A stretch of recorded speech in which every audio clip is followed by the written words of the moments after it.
আসসালামু আলাইকুম বন্ধুরা, আশা করি সবাই ভালো আছেন।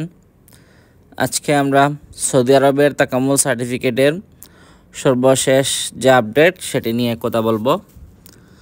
আপনারা অনেকেই জানেন যে তাকামুল সার্টিফিকেটে লোড আনলোড এবং অফিস ফ্যাসিলিটি এবং ক্লিনার ভিসায় এই সম্পূর্ণ জুলাই মাস কিন্তু লাগবে না। সেই হিসাবে কিন্তু ট্রাভেলসের যে এজেন্সিগুলো সব এজেন্সি কিন্তু আপনার ফাইল জমা দিয়েছে এবং সব এজেন্সি কিন্তু আপনার আশানুরূপ ভিসা কিন্তু পেয়েছে। বেশিরভাগ এজেন্সি কিন্তু ভিসা পেয়েছে তাকামুল সার্টিফিকেট ছাড়াই।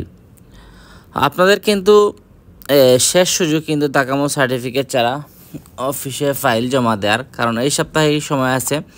এরপরে কিন্তু আপনারা তাকামুল সার্টিফিকেট বাধ্যতামূলক লাগবে।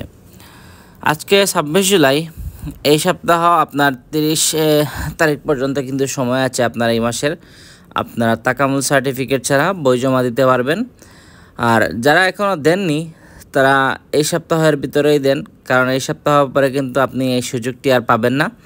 এবং আগামী মাসে তাকামুল সার্টিফিকেট লাগবে কি না লোড আনলোড এবং অফিস ফ্যাসিলিটি এবং ক্লিনার বিষয়ে সেটি কিন্তু এখনও সম্পূর্ণরূপে সিদ্ধান্ত হয়নি। আমরা আশা করছি যে আগামী মাস থেকে কিন্তু আপনার তাকামুল সার্টিফিকেট অবশ্যই বাধ্যতামূলক লাগবে। বিগত মাসে আপনারা জানেন যে লোড আনলোড এবং অফিস ফ্যাসিলিটি ক্লিনার ভিসা ছাড়া কিন্তু বাকি যে ভিসাগুলো আছে সব ভিসায় কিন্তু তাকামুল সার্টিফিকেট বাধ্যতামূলক করা হয়েছে।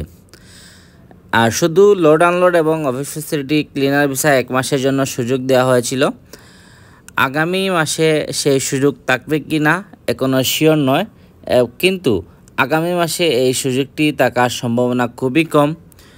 আশা করি আপনারা যারা ফাইল এখনও জমা দেন নাই খুব দ্রুত সময়ের ভিতরে কিন্তু জমা দিয়ে দেন, না হলে কিন্তু আপনারা পরবর্তীতে তাকামুল সার্টিফিকেটের যে বাধ্যতামূলক আছে সেটিতে কিন্তু আপনারা অবশ্যই দিতে হবে এবং পরীক্ষা দিয়ে উত্তীর্ণ হওয়ার পরে কিন্তু আপনাদের ভিসা কিন্তু ইস্যু হবে। তাহলে আমাদের ভিডিও যদি ভালো লাগে তাহলে অবশ্যই চ্যানেলটি সাবস্ক্রাইব করে সাথে থাকবেন। সবাইকে ধন্যবাদ।